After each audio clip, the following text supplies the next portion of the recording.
Have a seat, today's tea is bitter, but still sweeter than the price the villain in this story is about to pay. May's red ledger has just turned to a new page. Are you ready to claim justice with Reddit? Revenge tales. He stares at me across the sink and says, "Are you cheating? I'm going crazy." My heart drops. The phone pings. The kid's crayon art is stuck to the fridge like witnesses. 7 years on Snapchat I never mentioned. 4 usernames I barely remember. DMs full of strangers from Quick Ad. Looks bad, I get it. "Give me a straight answer," he says. "Here's my real talk. I've been walking on eggshells. Filters after long days, not secret lovers." But his eyes say red flags, not tired wife. So tell me, if this were your kitchen at 11:47 p.m., would you call it cheating? Or a marriage that forgot how to talk? I'm Sarah, 33, a care coordinator at a pediatric clinic. Quiet cul-de-sac, 2 kids' bikes asleep in the garage. 13 years with Mark. Tonight, it's late dishes leaning in the rack, the fridge doing that steady hum. It's just us at the island. He plants both hands on the counter and asks how long I've had Snapchat. His voice isn't loud. It's exact. I set my phone down screen to the wood. I tell him I kept it to myself because every photo of my face turned into a debate. He doesn't argue. His jaw just tightens like a door that sticks. He wants to know if there are other accounts. I say there are old sign-ups tied to old emails. I'll show him. He says he needs the truth without smoke. I say I can give that if he listens like he wants to stay married. He studies me, not the phone. In my chest, a small drum starts. He asks if I'm talking to anyone on there. I say no, and I hold his eyes so he can see it's the truth. He nods once, like a judge allowing evidence, and tells me we should look together. I slide the phone toward the center and brace for the next part. We stand across the island like 2 sides of the same problem. I turn the phone face up and unlock it.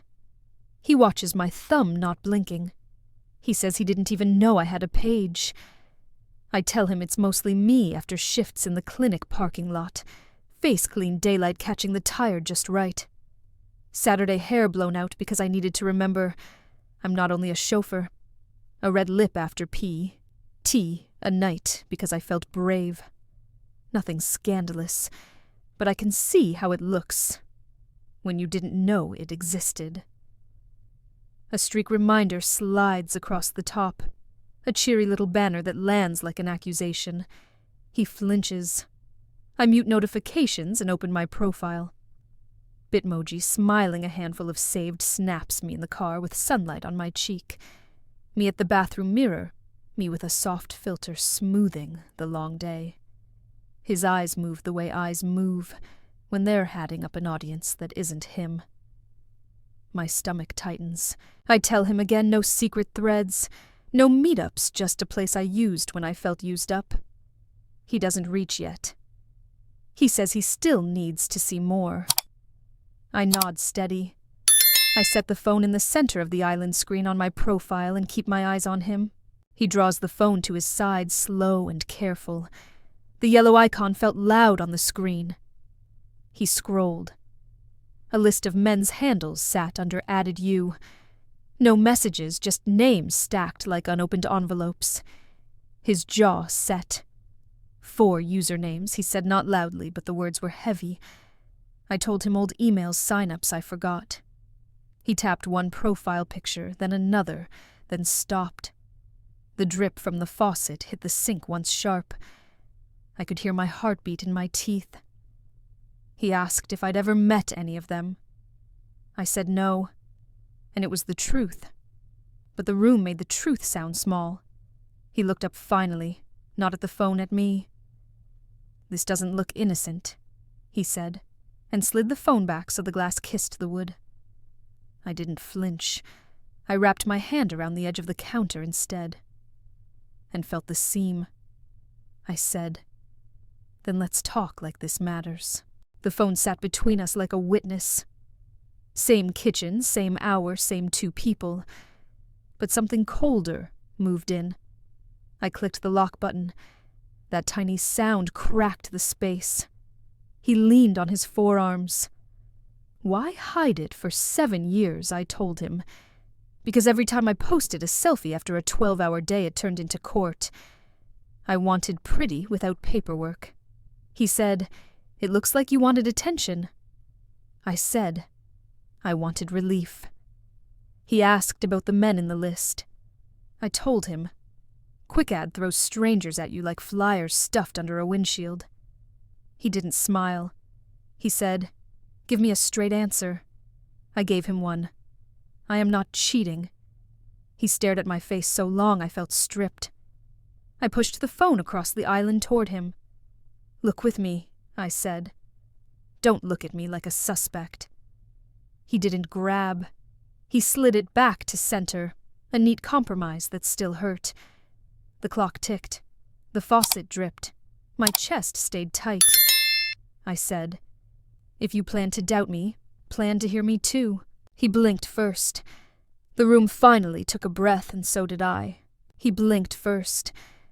The room breathed. I rinsed one plate and set it in the rack, buying seconds. Past midnight, still in the kitchen. Just us, the house asleep. The vent fan ticking as it cooled. I told him the part I never say out loud. By the time I get home from the clinic, I am held together with coffee and habit. I make dinner, I pack lunches, I wipe counters no one sees. I do it because I love this family, not because it is invisible. I said filters help me look like I feel inside when I remember I am more than useful. He watched my hands. He said he wants the truth, not a performance. I nodded and said I want the same. He reached for a towel and dried the plate I had just washed.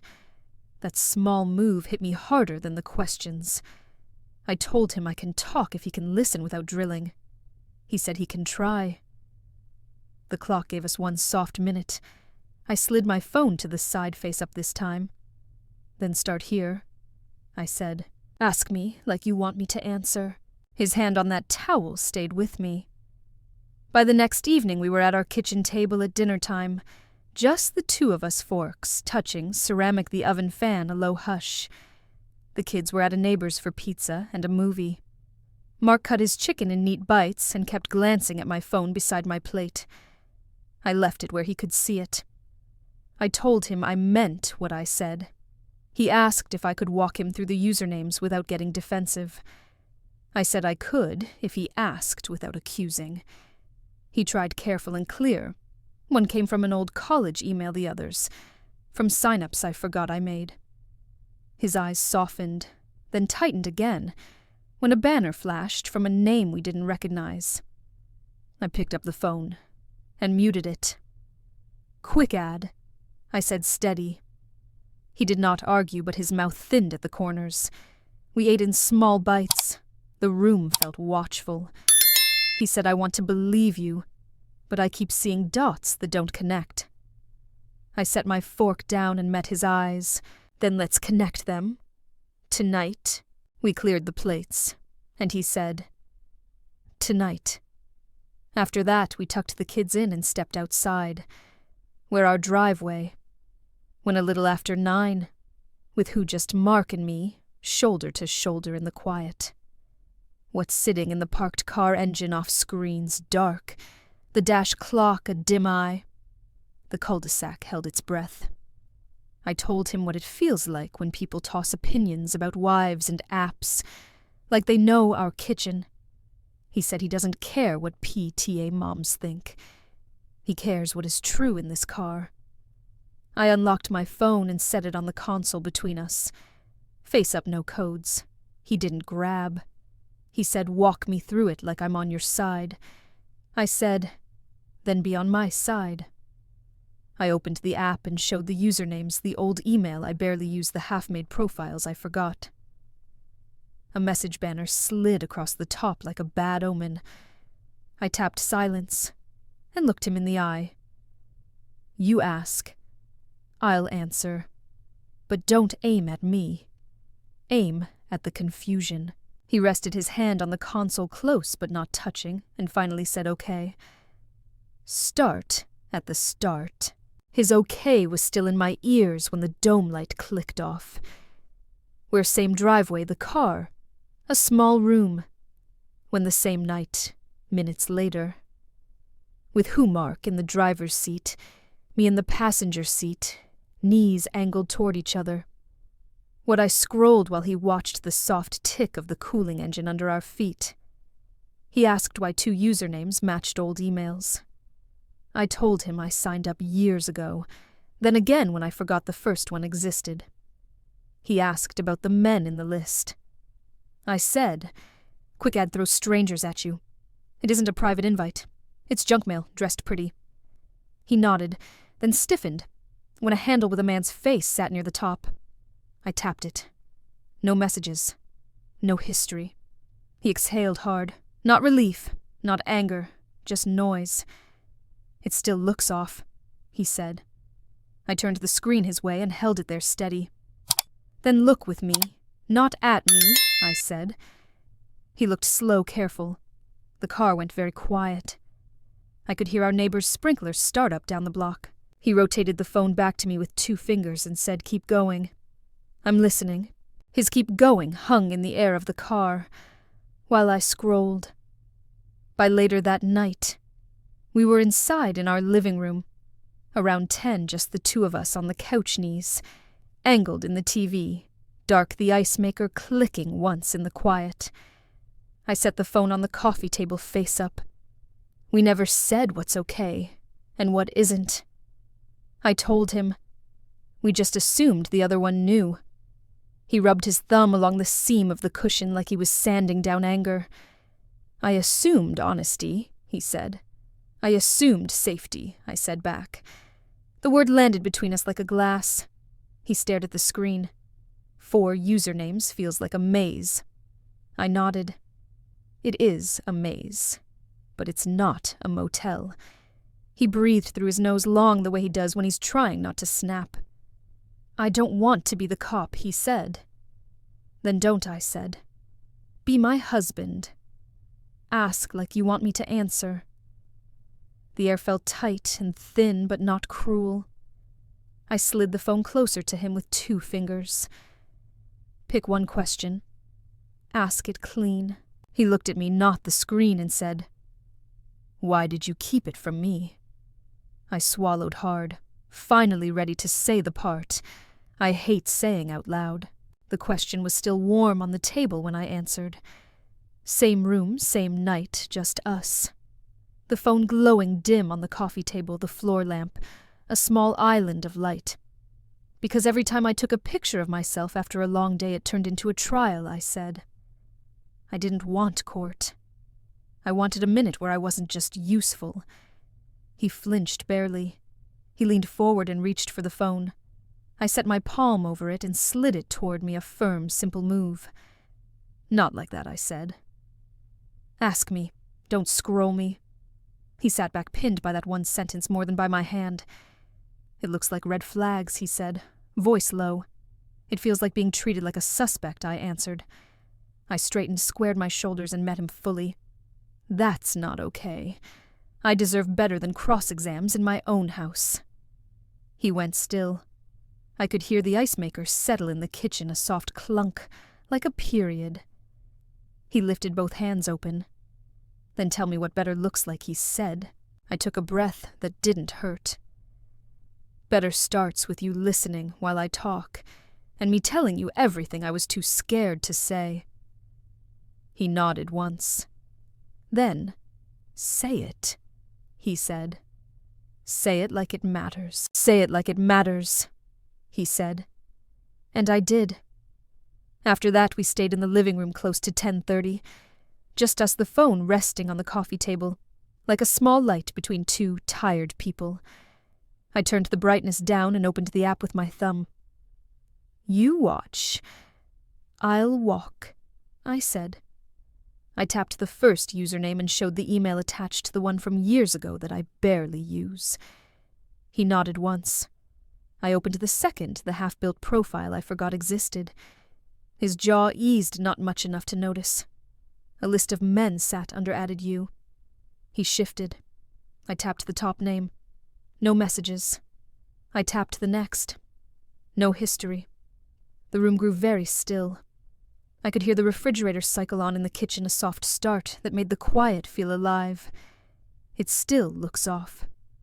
He said calmer, but not convinced. I know, I answered. But off isn't the same as unfaithful. A banner tried to slide in. I silenced it and kept the screen in view. He didn't snatch. He asked, "Is there any conversation I don't know about?" I met his eyes. None. He took a breath that sounded like a door not slamming. "Keep going," he said. His keep going was still warm when I reached for the part that burns. Same room. Same night, just us. The lamp throwing a small circle over our knees. The phone waiting between sips of air. I hid the app because I was tired of feeling ugly in my own house. I said, "Not ugly, ugly. Used up. Like utility." Filters made me look how I remember I am under the errands. He sat back like the couch caught him. "I didn't know you felt that," he said. "I didn't offer it," I answered. Every time I posted my own face, it turned into strategy. I wanted soft. I got scrutiny. He reached toward the phone. I set my fingertips over the edge and held it steady. Not a slap, just a stop. "Please don't make the screen louder than my voice." He froze and nodded. "Okay," he said. "Tell me the rest." I told him I have been small, to keep peace, and peace still left. I told him I wanted to be seen without defending my right to be seen. He swallowed. "I made you feel on trial," he said. "Yes," I said, "but I'm still here." The clock ticked once, and for the first time all night. The sound felt like time moving forward. The clock's soft tick felt like forward motion, and I held on to it. Where our living room? When close to 11, with who just us knees turned in the lamp, making a small lake of light. What I'd said, what I was afraid to say. And he sat very still, the kind of still that means something is shifting. Mark rubbed his wedding ring once, then set both hands flat on his thighs, like he was grounding himself. "I have policed you," he said, voice steady and low. "I treated your face like evidence. I didn't rush to pardon him." He leaned forward, elbows on his knees, and looked straight at me. "I don't want to be that man in our house." He reached out, stopped halfway, then placed his palm on the coffee table instead of grabbing the phone. That restraint landed louder than any apology. "I'm sorry," he said, full sentence, no excuse. "I made you small." I felt my shoulders drop a half-inch. I told him I wanted partnership, not surveillance. He nodded once slow, like he was agreeing with his own bones. "Tell me how to show up without crossing you," he said. I slid the phone to the side out of the center and set my hand where his had been. "Start by listening. Then stay." His handprint felt warm under my palm, and I used that warmth to begin. Where same room? When the same late hour? With who the two of us closer now on the couch hips, angled shoulders untensed. What we talked about, what we can live with. I told him I need a house where questions aren't loaded, and my face isn't a case. He said he needs to know I won't shut him out when something scares me. We made it plain without ceremony. If something pings and feels off, we say it out loud in the moment, not in a spiral. When either of us wants to look at a screen, we ask and we sit side by side, not across like a table in a station. He said, "Sunday nights feel quiet." I said that's a good time to check in after the kids are down. No paperwork, no speeches, just 20 honest minutes with the phone's face up on the table, and our voices louder than the notifications. He agreed, and scooted an inch closer, until our knees touched. "I can do that," he said. I believed him enough to lean in. The room didn't change, but the air did. And for the first time all week I wasn't bracing. His knees touched mine by the end of that talk, and I kept that nearness like a match in my pocket. The next night we were back in the living room, after the kids were down just us. The lamp low, the TV dark, the dishwasher humming 2 rooms away like a tame engine. I picked up my phone and turned the screen so he could see. "I'm taking one," I said, not asking permission, not poking a bruise. I lifted the camera, tired eyes, clean face a light filter that softened the edges without erasing the day. I pressed the shutter. The tiny click felt like opening a window. Mark watched my hands, not my flaws. I typed 3 words and let him read them. "Long day, here." He didn't flinch or lecture. He set his own phone face down and shifted until our shoulders touched steady and ordinary.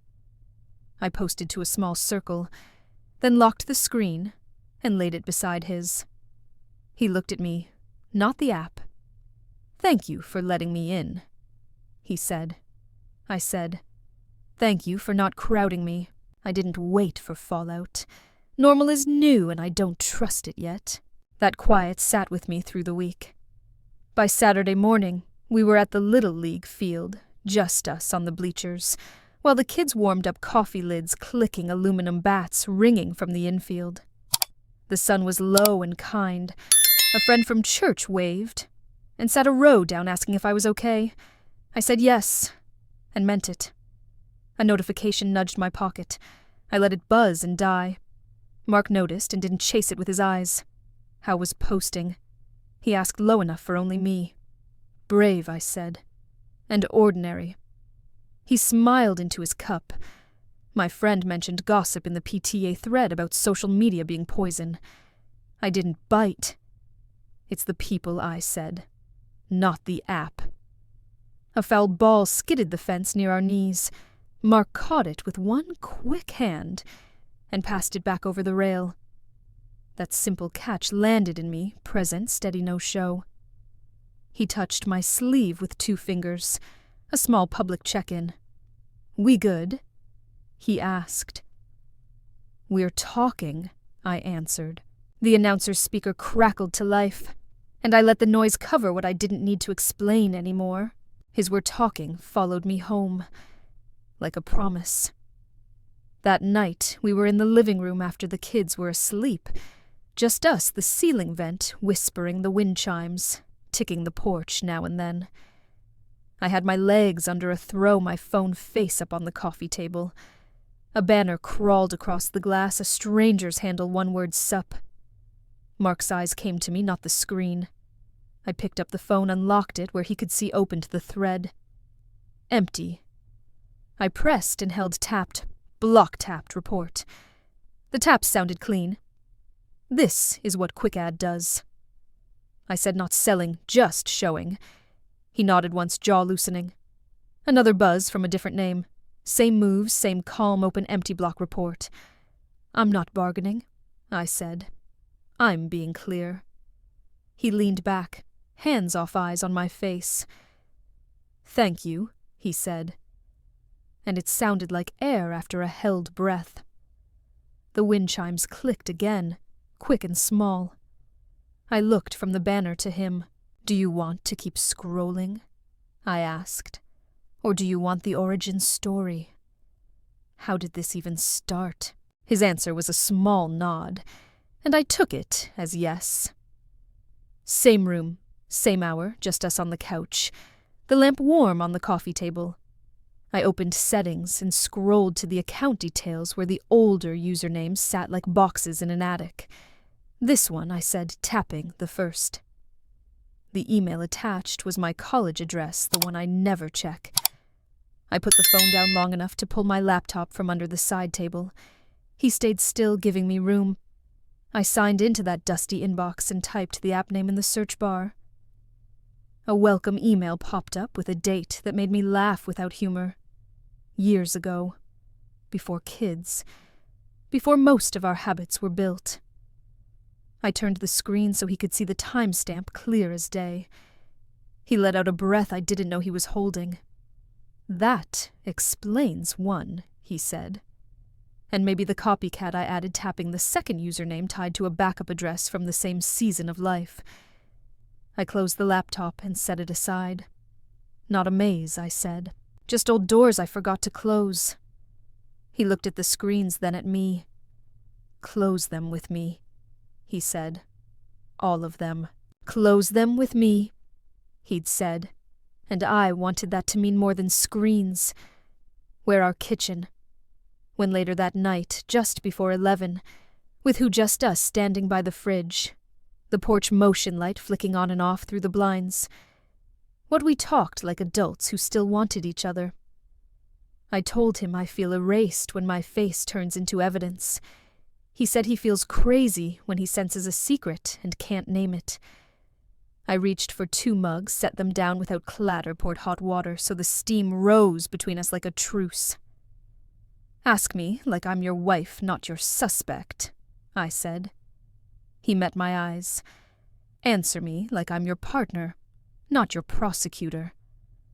I nodded. He asked what I need when I post my own face. "Permission to be seen without paying for it," I said. He asked what he needs when fear hits. I touched his wrist light. "A straight sentence," I said. "Not smoke signals."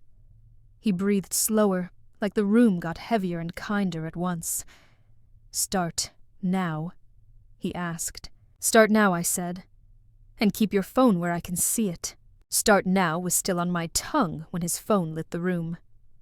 We're same kitchen. When moments later, near 11, just us shoulders almost touching by the island. With who Mark beside me, my hip against the counter. What a text from a woman I knew by name, an old co-worker of his. "Hi, stranger." He looked at me first, not down. He turned the phone so I could see. "Your turn to be clear," I said steady. He opened the thread typed while I watched full sentences, no inks. "Good to hear from you. I'm married. Please keep it professional." He added my name and our home email for context, not drama. He hit send, then scrolled back so I could see every word that left the house with his. My shoulders loosened.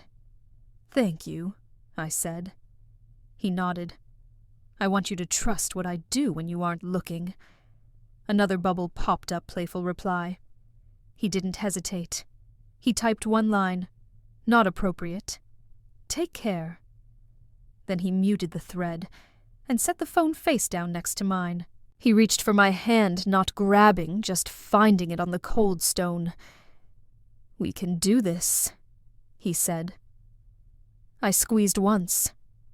"We are doing it," I answered. His "we are doing it" was still warm in my hand when the truth showed its shape. Where our living room, when that same night, a little past 11, with who just Mark and me on the couch, knees touching, would I put the phone in his palm. "Let's finish this clean." We tapped through the handles under added U. No chats, no streaks, no secret threads. He checked settings. Quick add. Kept lighting up strangers I never invited. He nodded steadier, not smug. I took the phone back and said what hurts to say I didn't hide lovers. I hid the part of me that wanted to feel pretty without an argument. He looked at my face like he hadn't seen it in weeks. "I treated your mirror like a crime scene," he said, voice low and honest. The words landed clean. The real twist wasn't scandal. It was human. This wasn't an affair. It was a marriage, missing a language. He set his hand over mine. "If the app isn't the enemy," he said then. "What is silence?" I answered. "Silence makes liars out of people who never lied." He didn't look away. "Then we talk," he said, out loud even when it stings. Silence was the enemy, so I opened my mouth. And the settings. We're same couch. When minutes later the lamp still warm on the table. With who the two of us shoulder to shoulder, no audience. What I took action, where the fear used to live. I opened account details and tapped the first old username. The screen asked if I was sure. I was. I hit delete and watched it leave. I did the same to the second of the one tied to the backup email that haunted our evening. Confirm. Gone. I scrolled to privacy and slid quick ad off. No speech, no drama, just the soft click of a door finally closing. I turned the camera on myself and scooted in so his cheek brushed mine. One picture, I said. He didn't hesitate. We were tired and real. I took it and typed 2 words he could read over my shoulder, we show. I posted to the small circle that already knows our names. Then I set both phones on the table face down and looked at him without glass between us. He laughed under his breath, relief more than joy. Anything else to close tonight? He asked. Just the gap, I said. His laugh was still in the room when my phone lit up. Later that night, same couch, just us, the lamp low. Both phones face down on the table. A vibration crawled across the wood. I flipped mine over. A stranger's comment sat under our picture like gum on a shoe, nice act, cheater. My pulse jumped. Mark reached for the phone fast. I caught his wrist, not hard, just enough. Don't feed it, I said. He wanted to type. I could see the words building in his jaw. I put the screen in my palm. Scrolled to the trash can, tapped. Removed, then tapped block. 2 clean motions. The room exhaled. Another ping landed a second insult. I followed the same path slow on purpose, remove block. Set the phone down. Not worth our peace, I said. He rubbed his thumb along my knuckles, a quiet yes. I hate that they get a say, he muttered. They don't, I said. Not in here. He nodded once, then leaned back and stretched his arm along the couch behind me, so I could lean without thinking. The house clicked as the AC shut off, and in that small silence, I felt us choose us. Block and breathe carried us through the days. By Sunday night, we were at the kitchen table after bedtime, just us. The pendant light dimmed 2 mugs steaming like small lanterns. He sat to my left close enough that our knees brushed and stayed there. I placed my phone face up beside his and let it rest. How was your week?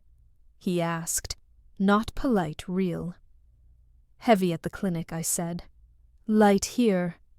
His shoulders eased the way men do when they hear they weren't the worst part of your day. He cleared his throat. I was short with you. Tuesday, he said. I'm sorry. I told him I noticed and that it mattered. A buzz skated the wood between us. We both glanced, then both chose our eyes again. Anything we need to name? He asked. Not tonight, I said. Just tired. He threaded our fingers warm and simple. I told him one thing I need this week ask, then sit with the answer. He told me one thing he needs tell, then trust he heard me. We let the quiet grow until it felt like a room with chairs. Next Sunday we'll tell if this holds. Sunday night still warmed the kitchen when Monday came soft and ordinary. Where the school pickup line. When mid-afternoon. With who just me and my daughter in the minivan. Her backpack a bright lump between us.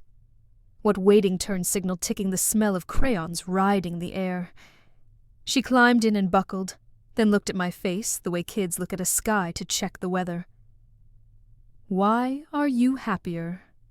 She asked, simple and surgical. I smiled without forcing it. Because Dad and I are talking, I said.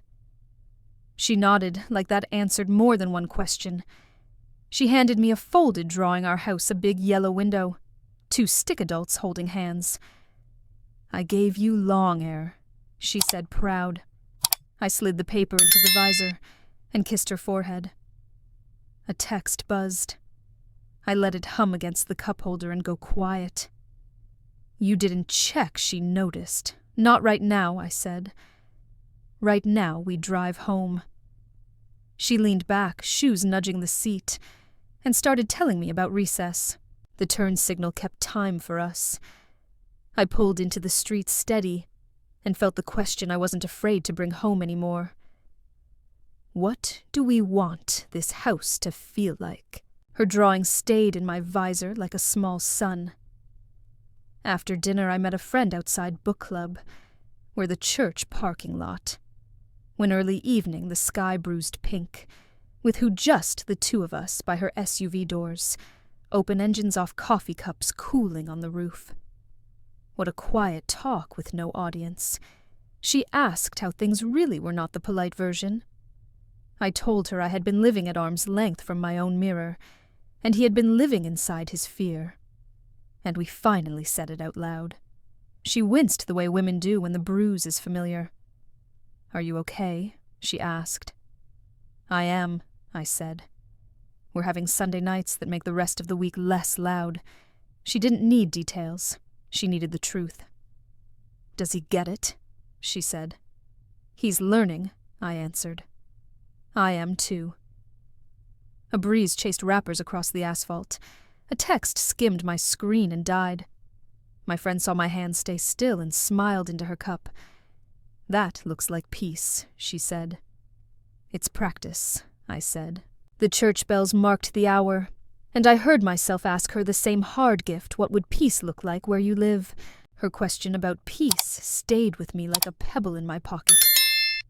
By the weekend, we were in our backyard at early evening, just us by the grill, while the kids chased lightning bugs along the fence, neighbors laughing through the slats. Mark stood at the smoker tongs in one hand, a beer sweating on the railing. My phone buzzed on the patio table. A stranger's handle sat on the lock screen like a dare. I didn't narrate. I picked it up, stepped beside him and placed it in his free hand. Let's see it, I said. He unlocked it where I could watch. Empty thread. No history.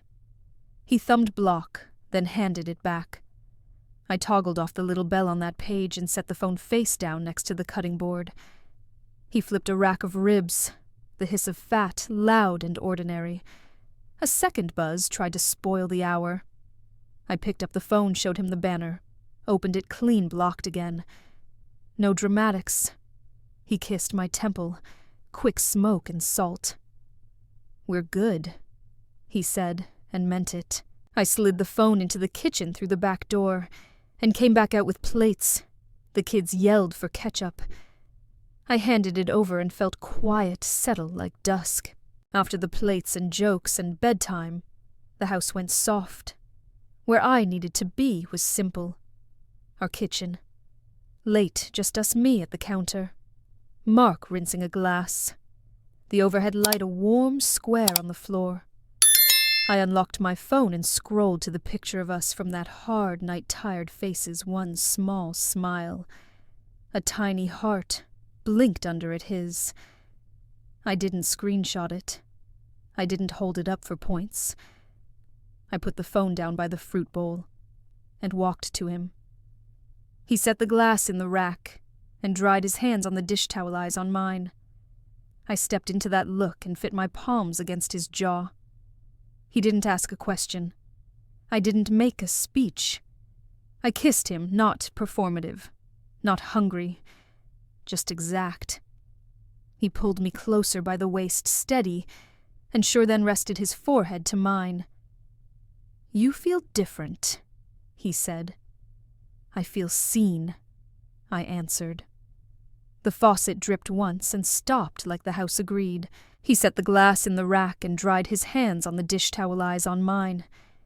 I stepped into that look and fit my palms against his jaw. He didn't ask a question. I didn't make a speech. I kissed him, not performative, not hungry, just exact. He pulled me closer by the waist, steady, and sure then rested his forehead to mine. You feel different, he said. I feel seen, I answered. The faucet dripped once and stopped like the house agreed. I picked up my phone, locked it without checking a thing, and slid it into the drawer by the stove. "Leave it," he said soft. "I was going to," I said, and meant every word. I left the phone in the drawer and stayed where I wanted to be. Where our kitchen, when that same late night, with who just us close enough to share one square of light, what we stood there and let the quiet tell the truth. Here is what I know now. Not every secret on a screen is betrayal. Sometimes it is a marriage without words for fear and longing. Peace is not the absence of pings.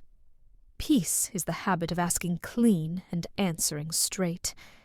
Sit on the same side of a hard thing. Look together. If it feels off, say it out loud while the coffee is still warm. Make room for softness that is not a performance. Do not feed strangers with your energy. Close old doors. Choose the person who lives in your house over the story in your head. When I wanted to feel pretty, I should have said that. When he wanted to feel safe, he needed to ask for that. We did both finally. That changed the air. If this was your kitchen, what would you choose tonight? Trust through conversation or transparency with checks? Tell me in one line. Real talk. What will you keep, and what will you close? All right. Let May be painfully clear. This wasn't a misunderstanding. This was a pattern, and it showed up fast. A stranger asked you something stupid at a bar, you said no, and Mark turned you from wife to suspect. That's red flag number 1, suspicion, without proof. Then he started the classic toxic combo, moving the goalpost, demanding the truth after you already gave it, and treating your calm as evidence. That's not concern. That's control wearing a suit. And when someone blocks the exit, when your "I need air" becomes "why are you running?" That's not love. That's a power test. The moment he rewrote the story, you pushed me, you escalated. That's gaslighting 1. Oh, 1. Not loud, not messy, just cold, tidy cruelty. So here's your takeaway straight up. Your no is a full sentence. You don't audition for basic respect. You don't negotiate reality with someone who benefits from you doubting yourself. If you're hearing this and your stomach drops, trust that. Red flags don't get greener with time. To the villain of this story, karma doesn't need your permission. It just keeps receipts. And to you, sweetheart, this debt May clears it. But remember, these eyes are always watching. Don't let your name end up on May's blacklist next episode. Hit subscribe, because around here, justice doesn't show up late. It shows up ready. A final note from the library. While these stories find their roots in the halls of Reddit, they are artistically reimagined to speak to the heart. Any likeness to reality is mere coincidence. The emotions, however, are very real. Walk with empathy and let justice lead the way. Thank you for watching.